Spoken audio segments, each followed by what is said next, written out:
मैं आप सभी का स्वागत करता हूं आपके अपने YouTube चैनल जंगे एग्ज़ाम पर।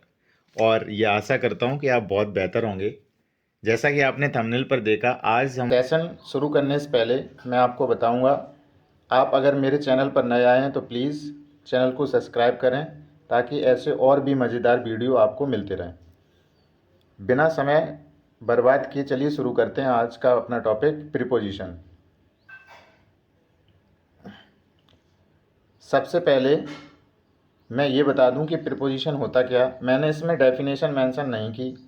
उसका रीज़न ये था कि डेफिनेशन से कोई मतलब नहीं है, डेफिनेशन कभी नहीं पूछी जाती। बेसिकली मैं ऐसे ही बता देता हूँ आपको। प्रीपोजिशन जो वर्ड होता है वो किन्हीं दो नाउन या दो प्रोनाउन के बीच का रिलेशन शो करता है, वो प्रीपोजिशन होता है। और प्रीपोजिशन और कंजंक्शन में बहुत सारे बच्चों को कन्फ्यूजन भी होती है। काफ़ी एक ऐसे सिमिलर वर्ड हैं जो एज अ प्रीपोजिशन भी यूज़ होते हैं, एज अ कंजंक्शन भी यूज़ होते हैं। मैं हर एक चीज़ पर बहुत ही बारीकी से मैं चर्चा करूँगा। उससे पहले मैं अपना सेशन प्रीपोजिशन का शुरू करता हूँ। जैसा मैंने लिखा हुआ है, कुछ एक वर्ड मैंने प्रीपोजिशन के यहाँ पर मेंशन भी किए हुए हैं, ये बताने के लिए कि प्रीपोजिशन बेसिकली होता क्या है। और इसके पूरे डिटेल प्रीपोजिशन के बारे में हम 3 से 4 क्लासों में डिटेल बात करेंगे और उसके साथ साथ इसकी प्रैक्टिस भी करेंगे। इसमें मैंने सबसे पहले आपको बताया है इम्पोर्टेंट फैक्ट, बेहद इम्पोर्टेंट बात जो प्रीपोजिशन को लेके बहुत इम्पोर्टेंट है। प्रीपोजिशन के बाद हमेशा always we will use objective case. कभी भी हम सब्जेक्टिव केस यूज़ नहीं करेंगे जब भी प्रोनाउन का केस आएगा तो।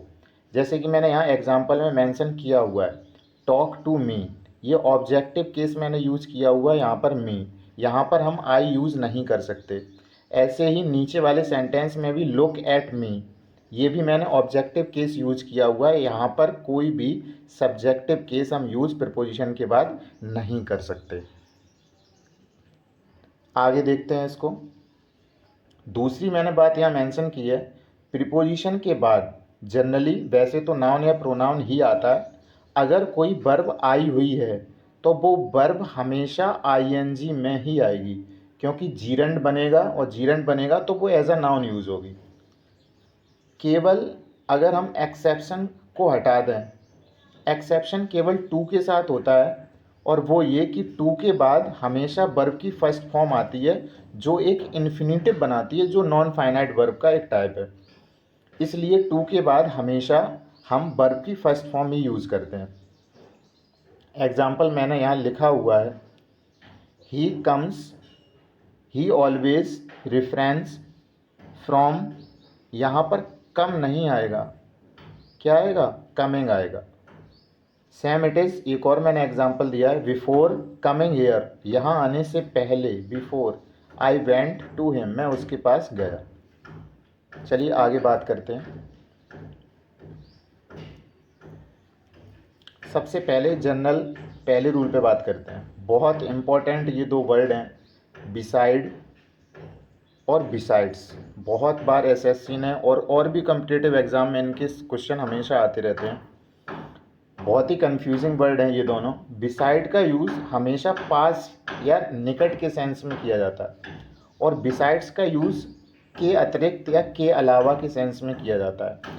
एक और वर्ड सेम सिमिलर होता है बिसाइड्स का, जो एक्सेप्ट होता है, वो मैंने उसकी यहाँ पर बात नहीं की, उसकी हम बाद में चर्चा करेंगे। बिसाइड हमेशा पास या निकट के लिए, नियर के लिए लगता है। जैसे मैं किसी से कहूँ come here and sit beside me, यहाँ आओ और मेरे पास बैठो। सेम इट इज, जैसे मैंने एक एग्जांपल भी लिखा हुआ है, ही ऑलवेज प्ले, वह हमेशा खेलता है, बिसाइड द टेम्पल, टेम्पल के पास, मंदिर के पास खेलता है। मंदिर के पास खेलेगा, मंदिर के अतिरिक्त तो नहीं खेलेगा, इसलिए ये बिसाइड्स ना होकर क्या होगा, बिसाइड होगा। सेम इट इज दूसरा एग्जांपल, बिसाइड्स बीइंग पनिश्ड, उसे सजा देने के बजाय, के अतिरिक्त, बाय द पुलिस, पुलिस के द्वारा, he was sent to the jail, उसको जेल भेज दिया गया। तो यहाँ निकट की कोई बात नहीं होती, के अलावा की बात होती, इसलिए हमने क्या यूज़ किया, बिसाइड्स का यूज़ किया। Besides 1 cup of green tea, एक मैंने ये एरर में सेंटेंस दिया था, जो समझा दिया मैंने यहीं पर ही, क्योंकि एसएससी एरर्स में भी प्रीपोजिशन से लेकर बहुत बार क्वेश्चन पूछता है। Besides 1 cup of green tea, 1 cup green tea के अलावा आई टुक 1 ग्लास ऑफ वाटर, मैंने 1 गिलास पानी भी पिया। बिल्कुल सही सेंटेंस है। अगर यहाँ बिसाइड होता तो यहाँ पर एरर हो जाता, इसलिए ये नो एरर सेंटेंस है। चलिए आगे बात करते हैं। नेक्स्ट बहुत इम्पोर्टेंट, बेहद इम्पोर्टेंट ये वर्ड जो मैं नेक्स्ट रूल में चर्चा करने वाला हूँ। डिस्पाइट और इन स्पाइट ऑफ, ये दोनों वर्ड देखने में ऐसे लगते हैं कि ये कंजंक्शन है, लेकिन ये कंजंक्शन नहीं है। ये एज अ कंजंक्शन दिखते हैं लेकिन होते नहीं हैं। ये हमेशा एज अ प्रीपोजिशन ही यूज़ होते हैं। दोनों सेम सेंस के बावजूद के सेंस में यूज़ होते हैं।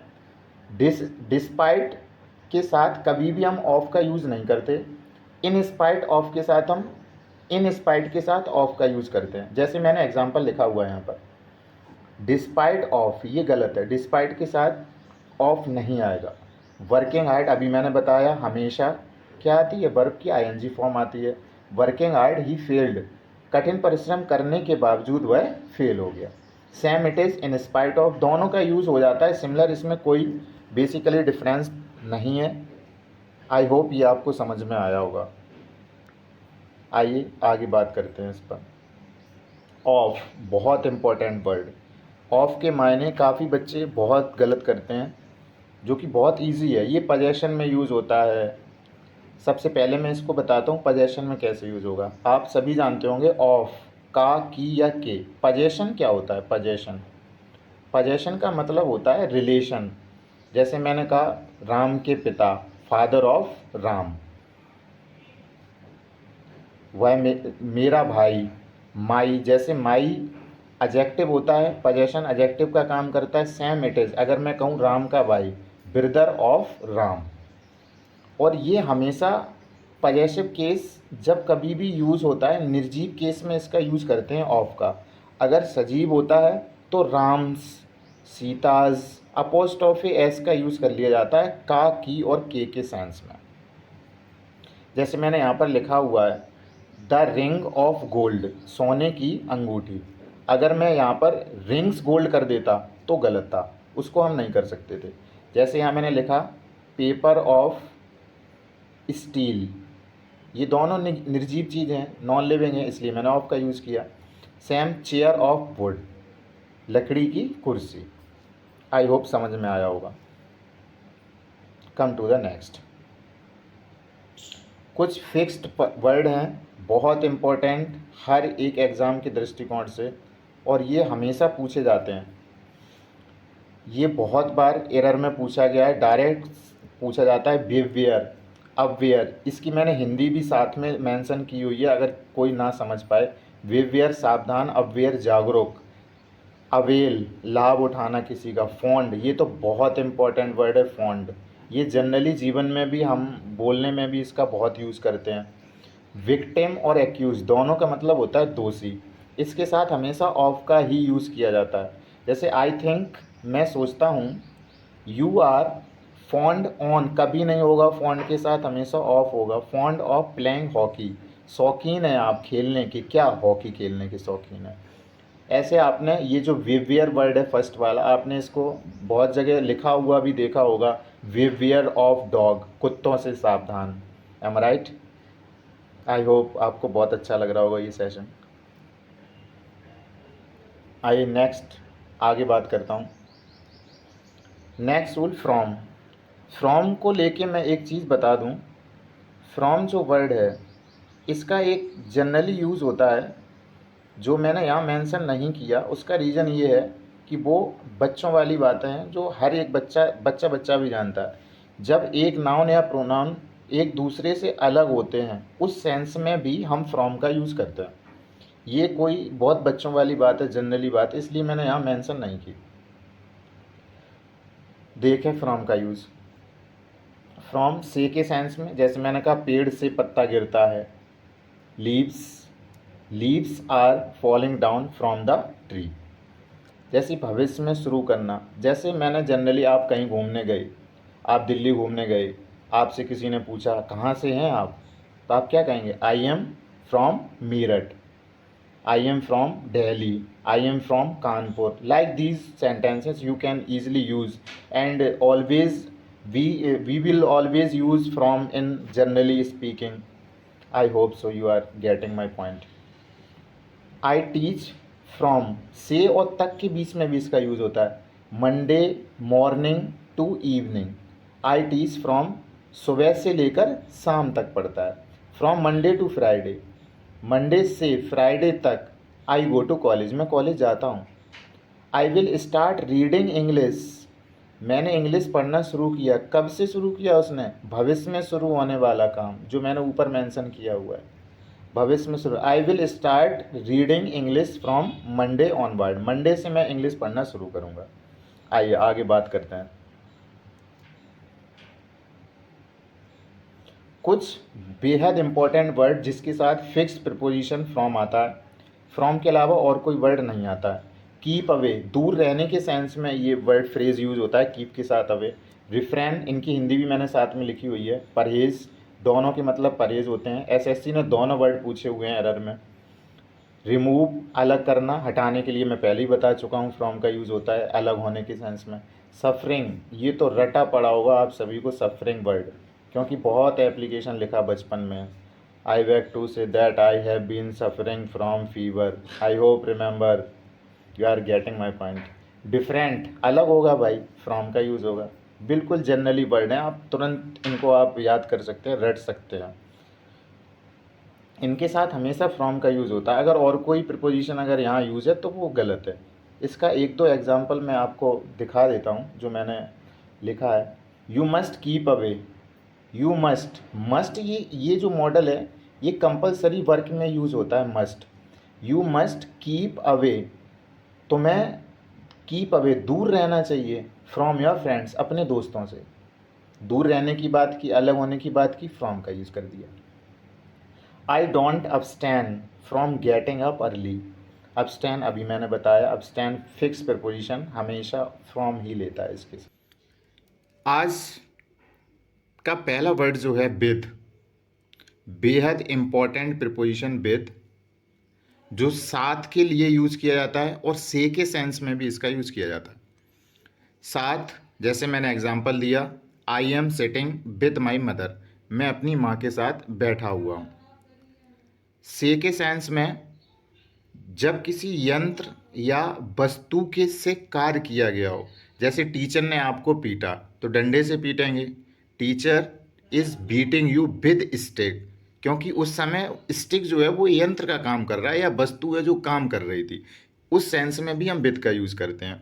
एग्जाम्पल मैंने दिया हुआ है, I open the lock with the key, की के साथ हमने क्या खोला, ताला खोला.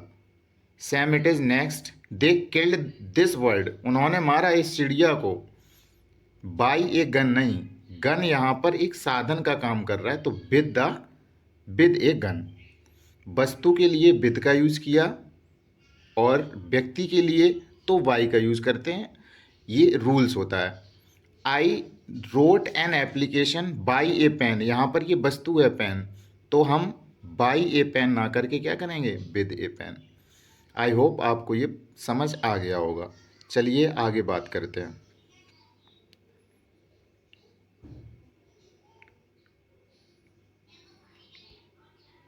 नेक्स्ट कुछ एक इम्पॉर्टेंट वर्ड जो बहुत बार क्वेश्चन में पूछे जाते हैं, या तो फिल इन द ब्लैंक्स में, या कभी कभी इनको एरर्स में भी पूछ लिया जाता है, जैसे कवर, कंपेयर, एक्विटेंस. एक्विटेंस का मतलब होता है जान पहचान. मैंने जो टफ वर्ड हो उसकी हिंदी भी मैंने उसके साथ लिखी है ताकि आप और भी बेहतर तरीके से उसको समझ सकें. ये वर्ड जब कभी भी आते हैं ये अपने साथ फिक्स प्रिपोजिशन विद का ही यूज़ लेते हैं, इसके अलावा और कोई इनके साथ प्रिपोजिशन नहीं यूज़ होता. जैसे मैंने एक एग्जांपल दिया, don't compare your child with his son, अपने बच्चे का कंपेरिजन मत करो उसके सन के साथ, उसके बेटे के साथ. तो यहाँ पर विद का यूज़ किया क्योंकि कंपेयर वर्ड आया था. चलिए आगे बात करते हैं. एट, बेहद इंपॉर्टेंट वर्ड एट. छोटे बच्चों को पढ़ाया जाता है कि एट छोटे स्थानों के लिए यूज़ होता है, इन बड़े स्थानों के लिए यूज़ होता है। वैसे ही मैंने यहाँ पर एक पॉइंट मेंशन कर दिया, छोटे स्थान या गांव के लिए, जैसे वो भोजपुर में रहता है, गांव है।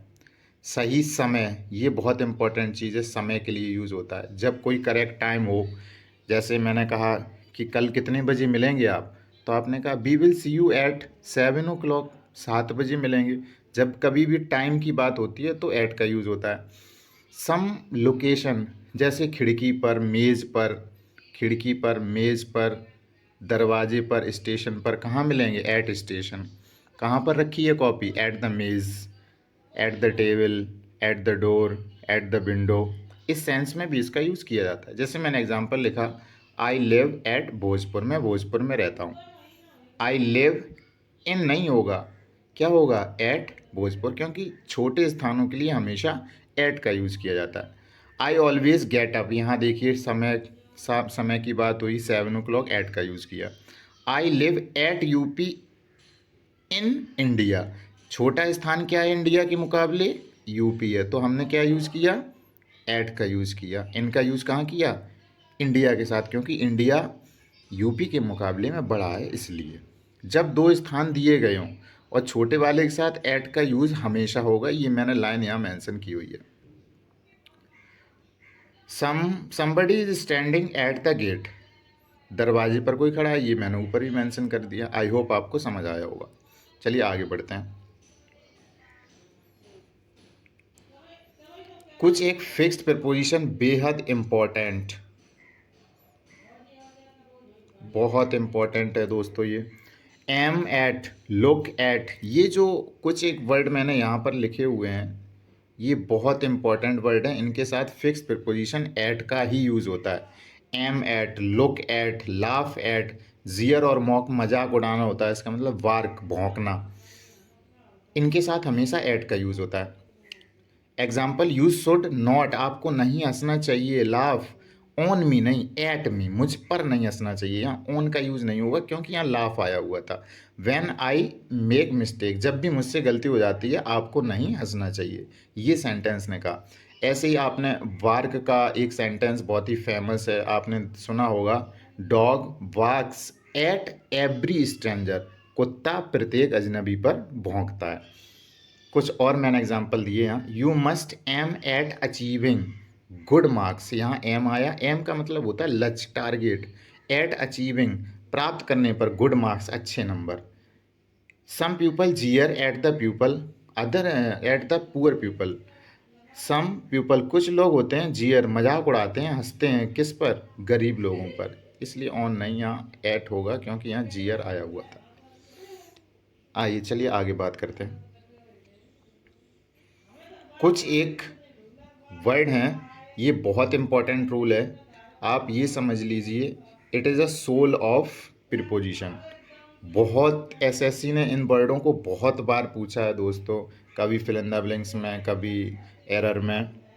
इन सभी के साथ क्या होता है, अगर ये वर्ड आए, नाराज, angry, happy, pleased, annoyed, surprise, beloved, अगर ये वर्ड आते हैं तो इनके साथ विद तब आएगा जब किसी व्यक्ति की बात की गई होगी।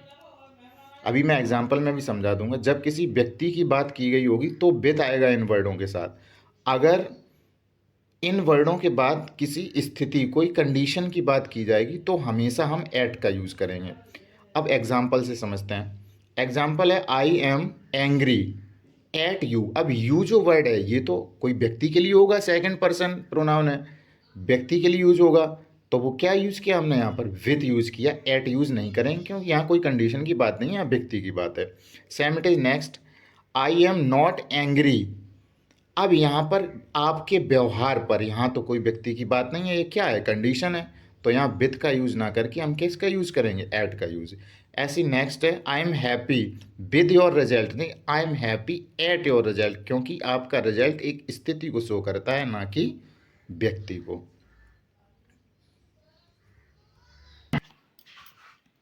प्रीपोजिशन, आज चर्चा करते हैं, दो बहुत इंपॉर्टेंट वर्ड हैं, बिटवीन और अमंग।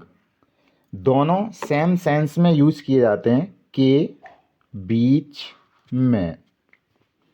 के बीच में, इसके सेंस में यूज़ किए जाते हैं। इन दोनों में अंतर डिफरेंस सिर्फ ये होता है कि बिटवीन का यूज़ हम दो लोगों के लिए करते हैं, दो लोगों के लिए, और अमंग का यूज़ हम दो से ज़्यादा के लिए करते हैं। जैसे मैंने एग्जांपल यह दिया, राम एंड मोहन दो लोग हैं, तो अमंग का यूज़ ना करके किसका यूज़ करेंगे, बिटवीन का use. Between Ram and Mohan, Ram और मोहन के बीच में, हु इज हैप्पी, खुश कौन है। डिवाइड दिस प्रॉपर्टी, इस प्रॉपर्टी को बांट दो, दो लोग हैं, किसका यूज़ किया हमने, बिटवीन का। Same it is distribute these fruits, इन फलों को बांट दो। अब यहाँ पर विलेजर्स थे बहुत सारे, दो से ज़्यादा होंगे, तो किसका यूज़ किया हमने, अमंग का। आई होप ये आपको समझ आ गया होगा। चलिए आगे बात करते हैं। नेक्स्ट वर्ड है टू।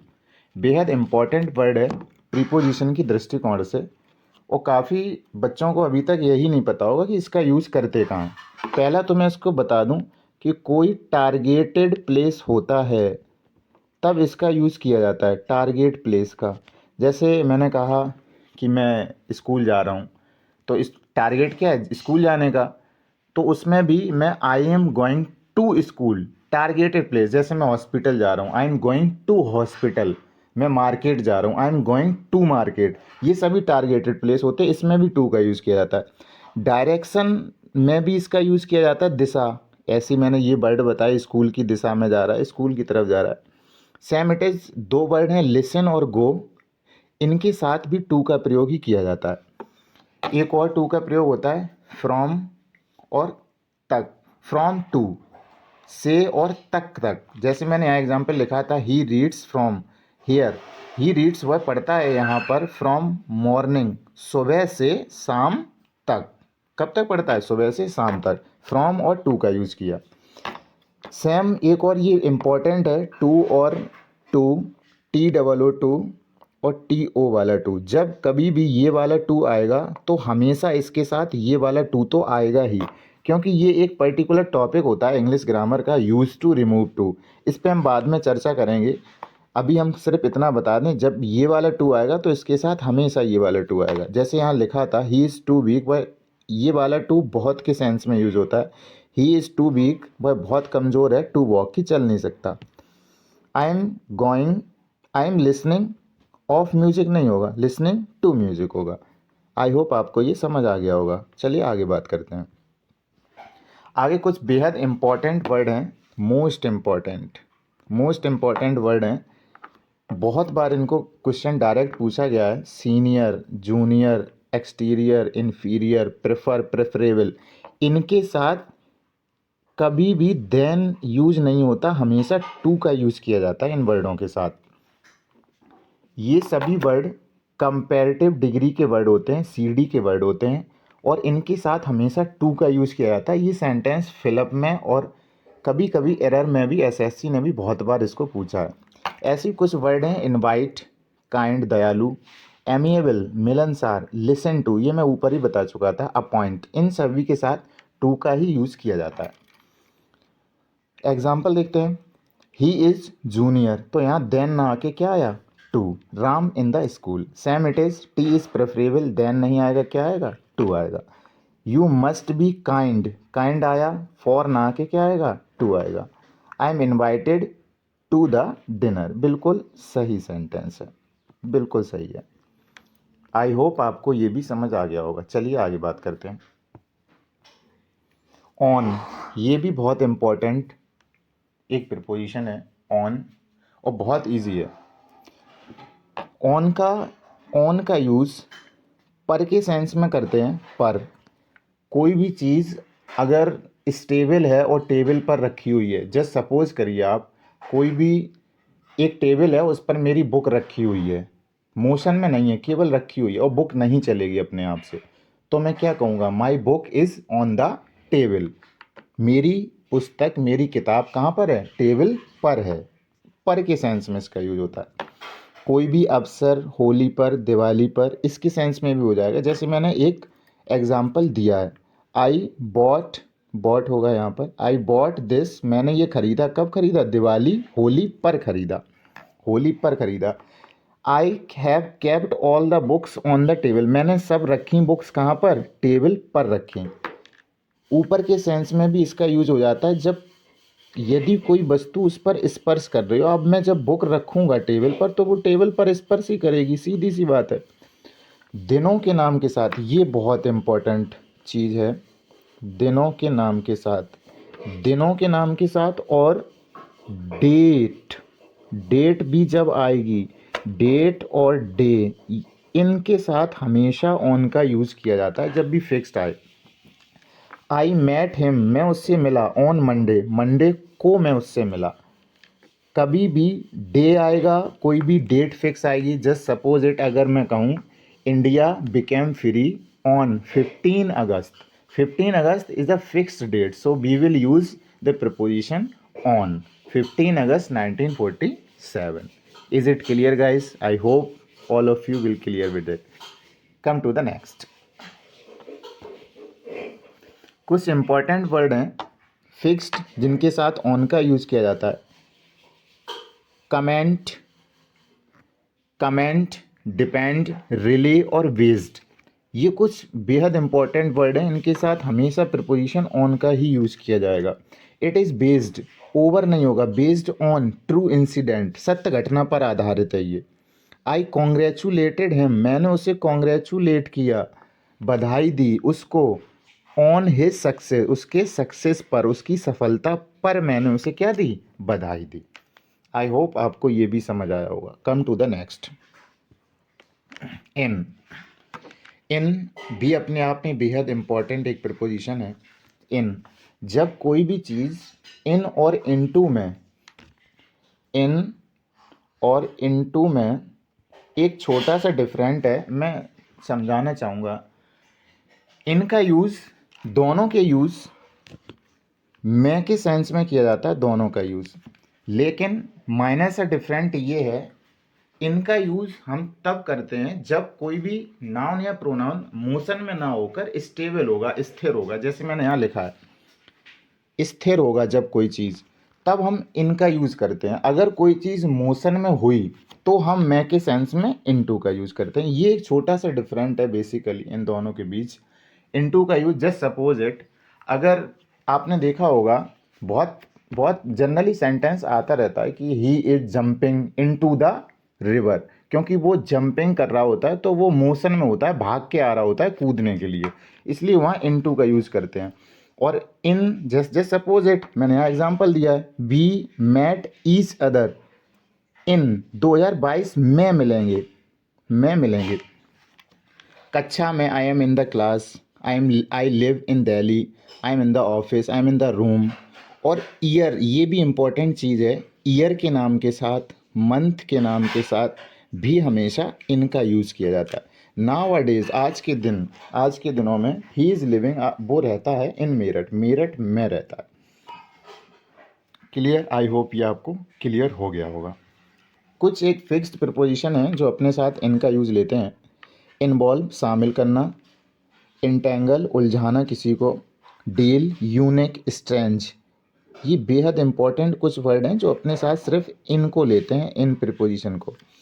इन सभी शब्दों के साथ मैंने लिखा हुआ है बेसिकली इनका प्रयोग किया जाता है। जैसे मैंने एक एग्जांपल दिया, डोंट इंटेंगल मी, मुझे मत उलझाओ, विद योर डिस्प्यूट नहीं, इन योर डिस्प्यूट, अपनी डिस्प्यूट में, अपनी लड़ाई झगड़े में मुझे मत उलझाओ। क्लियर? आई होप ये आपको समझ आ गया होगा। Come to the next guys. For, बेहद इंपॉर्टेंट एक और प्रपोजिशन का वर्ड फॉर। फॉर का यूज़ के लिए, लिए, के लिए के सेंस में किया जाता है और अनिश्चित समय के सेंस में किया जाता है, जो टेंस के टाइप में किया जाता है। जैसे आप अगर किसी बस स्टैंड पर खड़े हैं और आपसे किसी ने पूछा कि क्या कर रहे हैं आप यहाँ पर खड़े होके, तो आप क्या कहेंगे? आई एम वेटिंग फॉर बस, मैं इंतज़ार कर रहा हूँ, बस के लिए इंतज़ार कर रहा हूँ, तो फॉर का यूज़ होगा। अनिश्चित समय ये होता है कि जब कोई, जैसे सिंस और फॉर दो प्रीपोजिशन होते हैं। सिंस का यूज़ निश्चित समय में किया जाता है और फॉर का यूज़ अनिश्चित समय में। अनिश्चित समय वो होगा जो डेफिनेट नहीं होगा, निश्चित नहीं होगा। जैसे मैंने कहा मैं 2 घंटे से खेल रहा हूँ, वह 2 घंटे से पढ़ रहा है। अब 2 घंटे, पता नहीं 24 घंटे में कौन से 2 घंटे हो एम आई राइट ना। जैसे कहा 2 महीने से वो यहाँ रह रहा है, कौन से 2 महीने, क्लियर नहीं है। 10 साल से रह रहा है, कौन सी 10 साल? अगर हाँ, अगर उसने ये कह दिया कि वो 2010 से यहाँ रह रहा है, वो है मंडे से ये काम कर रहा है, वह है सुबह 9 बजे से ये काम कर रहा है, तो ये फिक्स टाइम है, इसके साथ सिंस का यूज़ होगा, और अदरवाइज अनिश्चित समय के लिए फॉर का यूज़ होगा। जैसे मैंने एग्जांपल लिया, लिखा है इट इज़ फॉर यू, ये है किसके लिए? आपके लिए। He has been living year, वो यहाँ रह रहा है, सम ईयर, कुछ सालों से, पता नहीं है कौन कितनी साल है, कौन सी साल है, तो हमने क्या यूज़ किया? फॉर का यूज़ किया। अगर वो फिक्स्ड कह देता तो मैं सेंस का यूज़ कर देता, फिक्स्ड उसने नहीं कहा तो हम सेंस का यूज़ नहीं करेंगे। I hope it is clear. Come to the next. कुछ एक इम्पॉर्टेंट वर्ड हैं जिनके साथ हमेशा फॉर प्रिपोजिशन का यूज़ होता है। फॉर का कैपेबल, एलिजिबल, बहुत इंपॉर्टेंट वर्ड है। कैपेबल, एलिजिबल, योग्यता को शो करते हैं, योग्यता को। वेट करना, जैसे मैंने अभी एक एग्जांपल दिया था, आई एम वेटिंग फॉर बस। रिपेंट, पछताना, कोई भी काम जब हो जाए, आप पछताए हो क्या चिड़िया चुग गई खेत, लाइक दीज थिंग्स, रिपेंट का use. Responsible, you are responsible for this mistake, आप जिम्मेदार हैं इस गलती के लिए। तो इन सभी के साथ फॉर का यूज़ किया जाता है। मैंने एग्जांपल मेंशन किया हुआ है, आई एम वेटिंग फॉर बस, मैं इंतज़ार कर रहा हूँ बस के लिए, बस के लिए इंतज़ार कर रहा हूँ। और एक और मैंने एग्जांपल लिया, I am not responsible for it, मैं जिम्मेदार नहीं हूँ इस चीज़ के लिए। तो रिस्पॉन्सिबल आया तो प्रिपोजिशन फॉर का यूज़ किया। ये था दोस्तों आज का टॉपिक, प्रिपोजिशन पार्ट थर्ड। एक और देखें, आज का जो पहला वर्ड है ओवर, बेहद इम्पोर्टेंट वर्ड, ओवर। ये अलग अलग कम्पिटिटिव एग्ज़ाम में पूछा जाता है एज कभी कभी फिलअप में पूछा जाता है, और कभी कभी इसका यूज़ वो किसी सेंटेंस को देकर एरर में भी पूछ लेते हैं। ओवर का यूज़ ऊपर के सेंस में किया जाता है जब कोई चीज़ आपसे टच नहीं करेगी, आपसे स्पर्श नहीं करेगी, ऊपर होगी आपके। जब कुछ समझ में ना आए, इसका भी मैंने लिख दिया। जब कुछ समझ में ना आए का मतलब ये है कि अगर आपको ऊपर के सेंस में कोई प्रिपोजिशन यूज़ करना है और कोई भी ऑप्शन है तो उससे बेहतर ओवर यूज़ करें। मोर देन एक्सेस, जैसे मोर देन एक्सेस का मतलब है कोई भी चीज़ एंड हो जाना, ख़त्म हो जाना। जैसे हम बोलते हैं क्लास इज़ ओवर नाउ, लिखा है कक्षा समाप्त हो गई, क्लास इज़ ओवर नाउ। अब ये मैंने यहाँ पर जो फैन लगाया है, ये लगाने का मेरा मतलब क्या था? ओवर और एक प्रिपोजिशन अभी नेक्स्ट आएगा एबव, में एक छोटा सा डिफरेंट है, और वो डिफरेंट ये है कि जब कोई चीज़ आपके सिर के जस्ट ऊपर होती है, सिर के जस्ट ऊपर होगी, तो हमेशा हम यूज करते हैं ओवर का। जैसे ये फैन है, इसके नीचे ये कोई बच्चा बैठा है, ये गोलू बैठा है, ये फैन के जस्ट नीचे बैठेगा। इस सेंस में हम क्या यूज़ करेंगे? ओवर का यूज़ करेंगे, और वो मैंने एग्जाम्पल भी यहाँ पर मेंशन किया है, there is a fan over my head. I hope ये आपको समझ आ गया होगा। जैसे the ball was bounced over my head, जो गेंद गई है वो मेरे सिर के ऊपर से गई, तो वो जस्ट ऊपर ही से गई होगी। आइए आगे बात करते हैं। नेक्स्ट वर्ड, जैसे मैंने बताया एवब, यहाँ पे मैं इसकी चर्चा करूँगा। पहले मैं अंडर को समझ लेता हूँ। अंडर वर्ड क्या है? अंडर नीचे के सेंस में यूज किया जाता है, इसका नीचे के सेंस में, अंडर का नीचे के सेंस में यूज किया जाता है, लेकिन एक बेसिकली डिफरेंट ये होता है, अंडर, बिलो और डाउन, तीन वर्ड होते हैं, ये तीनों नीचे के सेंस में यूज किए जाते हैं। मैं पहले अंडर की बात करूंगा, और डाउन और बिलो वो मैं अभी आगे इसी क्लास में एक्सप्लेन करने वाला हूँ। अंडर का यूज़, ये जो बोट आप सभी को दिख रही होगी, बोट, ये एक ब्रिज के नीचे है, ये ब्रिज है, इसके नीचे है, और ब्रिज के नीचे होगी तो ये जाहिर सी बात है कि ब्रिज के शैडो में होगी। जब कोई चीज़ एक नाउन या प्रोनाउन दूसरे नाउन या प्रोनाउन के शैडो में होगा, परछाई में होगा, तो हम हमेशा नीचे के सेंस में अंडर का यूज करेंगे। Is that clear? जैसे मैंने एक और चीज़ समझाई, ये तो मैंने फोटो के साथ आपको समझा दिया। There was a man under the tree, अगर कोई व्यक्ति बैठेगा तो पेड़ के नीचे बैठेगा, और पेड़ की शैडो में होगा, पेड़ की परछाई में होगा। ये नहीं कि पेड़ उससे 50 कदम दूरी पर और वो धूप में बैठा है नहीं हो सकता ना। जैसे अब आपको ये समझ आ गया होगा। डाउन और बिलो की बात मैं अभी आगे करूँगा वीडियो में, उनमें और इसमें क्या अंतर होगा वो भी मैं अभी हम सीखेंगे। नेक्स्ट वर्ड है एबव, जो सिमिलर है, बिल्कुल सिमिलर है ओवर का। सेम ऊपर के सेंस में इसका यूज होता है।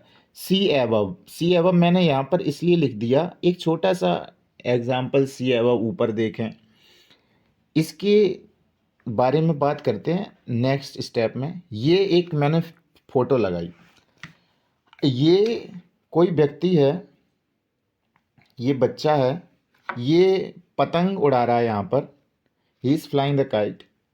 और ये जब काइट को उड़ा रहा है तो ये जो काइट है ये बिल्कुल इसके सिर के ऊपर ना होकर थोड़ी सिमिलर होगी, थोड़ी साइड में होगी, बिल्कुल इसके सिर के ऊपर पतंग नहीं उड़ेगी। अगर इसके सिर के ऊपर कोई चीज़ होगी तो मैंने बताया था ओवर का यूज़ करेंगे। किसका यूज़ करेंगे? ओवर का।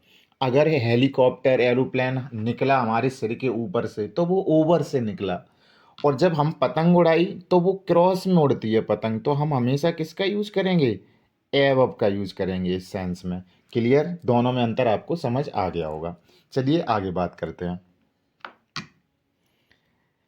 आगे कुछ एक बेहद इम्पॉर्टेंट वर्ड हैं जो एसएससी ने और भी कम्पिटिटिव एग्ज़ाम में, जिसमें भी इंग्लिश पूछी जाती रही है, उन सभी एग्ज़ामों में ये बहुत इम्पॉर्टेंट कुछ वर्ड हैं जो आते हैं। इनके साथ कोई प्रिपोजिशन बेसिकली यूज़ नहीं होता है। जैसे अटैक, आक्रमण करना, इन्वेडेड, दोनों की मतलब सेम है, आक्रमण। एम्फेसिस, जोर देना किसी चीज़ पे। स्ट्रेस, भार। रिजेंबल, चेहरे से मिलना, एक दूसरे का चेहरा मिलना। अफेक्ट, प्रभाव डालना किसी चीज़ पर। डिस्कस, चर्चा करना। डिस्क्राइब, वर्णन करना। Order, request, enter, tell, told. ये कुछ मैंने बहुत इंपॉर्टेंट वर्ड लिखे हैं आपके एग्ज़ाम को देखते हुए कि इन वर्डों के साथ कोई भी प्रिपोजिशन का यूज़ नहीं किया जाता। जैसे मैंने यहाँ एग्जाम्पल मेंशन किया, दे अटैक्ड, ऑन कोई प्रिपोजिशन नहीं आएगा इसके साथ। अटैक्ड अस, उन्होंने हम पर अटैक किया। When we were near the gate, जब हम गेट के पास थे। He enter into the office, वो ऑफिस में उसने एंटर किया। कोई भी प्रिपोजिशन का यूज़ इसके साथ नहीं होता। ये बहुत इम्पॉर्टेंट रूल है प्रिपोजिशन की दृष्टिकोण से, आप इसको ज़रूर नोट करें। चलिए आगे देखते हैं। ये एक और मैंने फ़ोटो यहाँ पे लगाई और मेरा मकसद था कि आपको क्लियरली से एक्सप्लेन कर पाऊँ, समझा पाऊँ। देखते हैं इसमें, फ़ोटो में देखें गौर से।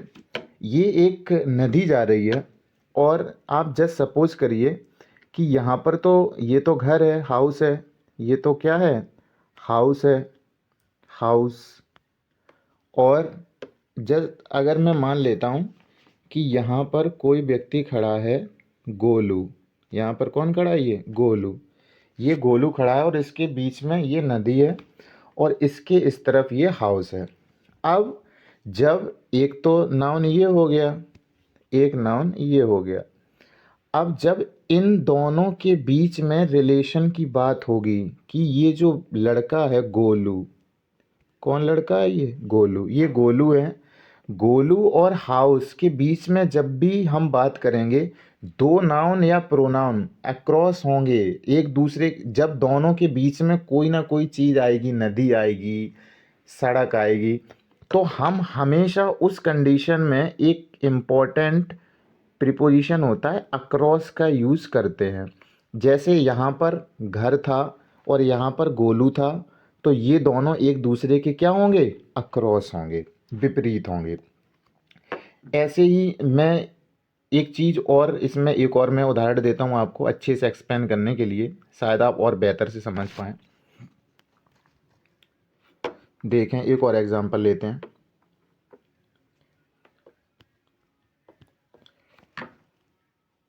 जैसे ये तो यहाँ पे हाउस हो गया, ये तो हाउस है ही। यहाँ पे मैंने कहा ये एक हॉस्पिटल था। क्या है ये? हॉस्पिटल है। यहाँ मैं प्लस बना देता हूँ, हॉस्पिटल है ये। और इसके बीच में ये नदी ना होकर मैंने बना दिया, ये क्या है? सड़क है। इसके बीच में सड़क है, रोड है। तो ये दोनों घर, ये घर और ये हॉस्पिटल भी अपने आप में एक दूसरे के क्या होंगे, अक्रॉस ही होंगे, क्योंकि इनके बीच में क्या आई हुई है, रोड आई हुई है। Is that clear guys? Come to the next. एक और बेहतरीन कॉन्सेप्ट जिसमें मैं अभी बता रहा था, डाउन बिलो, आप इसके बारे में समझेंगे। ये एक आम का पेड़ है और जस्ट सपोज करिए यहाँ पर एक बच्चा बैठा है, ये एक बच्चा बैठा है, गोलू है, ये गोलू कौन है, गोलू। ये गोलू थे, गोलू को लगी अब भूख, गोलू को लगी भूख और गोलू ने देखा कि गोलू पहले तो अभी कहाँ थे, पेड़ से थोड़ी दूर पर थे, थोड़ी दूरी पर थे, तो गोलू कहाँ हुए, नियर हुए, पेड़ के क्या हुए, नियर हुए। अब जब गोलू को भूख लगी तो गोलू तुरंत ये गए दौड़ते हुए, ये गए गोलू, ये पहुँचे और ये पेड़ पर इन्होंने चढ़ाई कर दी, ये पेड़ पर चढ़ने लगे। और जब ये पेड़ पर चढ़ रहे थे तो इनको चढ़ते हुए एक और बच्चे ने देखा जो थे भोलू। भोलू कौन है, ये भोलू हैं, ये भोलू। भोलू ने देखा चढ़ते हुए गोलू को पेड़ पर, तो अब भोलू क्या बोलेंगे कि जो गोलू है वो पेड़ पर चढ़ रहा है। अब ये इसने चढ़ते हुए देखा तो गोलू मोशन में हुए, उस टाइम मोशन में हुए, तो भोलू क्या बोलेंगे, ये कहाँ जा रहा है, अप जा रहा है। जब एक नाउन मोशन में होगा तो हमेशा अप का यूज़ किया जाता है ऊपर के सेंस में। क्लियर बात? अब जब ये ऊपर पहुंच गया गोलू, पेड़ पर पहुंच गया, पेड़ पर पहुंच गया गोलू, ये बैठा गोलू पेड़ पर, इसने मस्त आराम से आम खाए जितने भी इससे खावे। देन आफ्टर ये आया नीचे, जब ये नीचे आया तो फिर से इसे आते हुए किसने देख लिया, भोलू ने तो फिर से ये मोशन में था, फिर से ये मोशन में था, नीचे आ रहा था। जब एक नाउन मोशन करता हुआ नीचे आएगा तो किसका यूज होगा, डाउन का यूज होगा नीचे के लिए। Clear guys? अब जब ये नीचे आ गया, नीचे आ गया, पेट भर गया इसका, ये तो यूज होता है डाउन और अप का। डाउन का यूज जब कोई चीज़ मोशन करती हुई नीचे आएगी, नाउन या प्रोनाउन, तो डाउन का यूज होगा, ऊपर जाएगी तो अप का यूज होगा। अगर अब इसको जब इसने आम खा के नीचे आ गया ये आराम से, तो इसकी मम्मी आई इसको ढूंढते हुए कि गोलू है कहाँ। तो ये मम्मी की डर से पेड़ के पीछे छुप गया, यहाँ यहाँ पर छुप गया ये पेड़ के पीछे। और पेड़ के पीछे छुपा तो कहाँ छुपा, छुपा है ये पेड़ के बिहाइंड में छिपा है। कहाँ पर छिपा है, पेड़ के पीछे छिपा है, के पीछे छिपा है, behind. Is that clear guys? आपको ये बहुत अच्छा लगा होगा और मैं उम्मीद करता हूँ आपको ये समझ भी आया होगा जैसे मैंने इसको समझाने की कोशिश की है। आज की क्लास में बस इतना ही, और ये था मेरी तरफ से प्रीपोजिशन का टॉपिक, और मैं उम्मीद करता हूँ आप सभी को बहुत पसंद आया होगा। कल इसकी प्रैक्टिस करेंगे हम लोग, क्वेश्चन लेकर आऊँगा कुछ मैं बेहतरीन से जो एसएससी ने और भी कम्पिटिटिव एग्ज़ाम ने पूछे हैं, उन पे चर्चा करूँगा, प्रैक्टिस करूँगा कल आप सभी के साथ। और मैं रिक्वेस्ट करूँगा सभी मेरे भाई बहन जो नए आए मेरे यूट्यूब चैनल पर, वो सब्सक्राइब करें और अपने यार दोस्तों के साथ शेयर करें। आज की वीडियो में, आज की क्लास में बस इतना ही। मिलते हैं कल एक और वीडियो के साथ, प्रैक्टिस प्रीपोजिशन के साथ। तब तक के लिए आपका दिन शुभ हो। Have a nice day. Thank you for watching this. वंदे मातरम। जय हिंद दोस्तों।